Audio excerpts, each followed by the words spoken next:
মধ্যপ্রাচ্যের রাজনীতিতে ইরান এখন আর শুধু একটি আঞ্চলিক নাম নয়, বরং বিশ্ব শক্তিগুলোর বড় প্রতিদ্বন্দ্বী। ইরানের প্রতিরক্ষা মন্ত্রণালয়ের মুখপাত্র ব্রিগেডিয়ার জেনারেল রেজা তালাইনিক দাবি করেছেন, আধ্যাত্মিক জোর, জনসমর্থন আর আধুনিক সামরিক প্রযুক্তির জুড়ে ইরান আজ এই জায়গায় পৌঁছেছে। কিন্তু তাদের এই সামরিক শক্তির মূল রহস্য কী?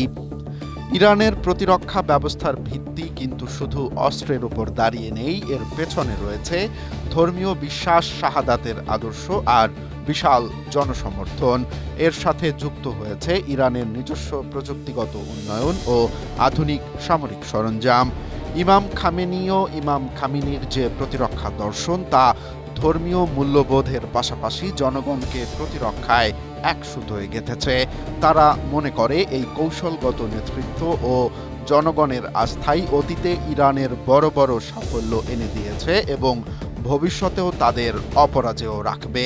সংক্ষেপে বলতে গেলে, বিশ্বাস ও প্রযুক্তির এই মেলবন্ধনেই ইরান আজ বিশ্ব রাজনীতিতে এক বড় শক্তিতে পরিণত হয়েছে।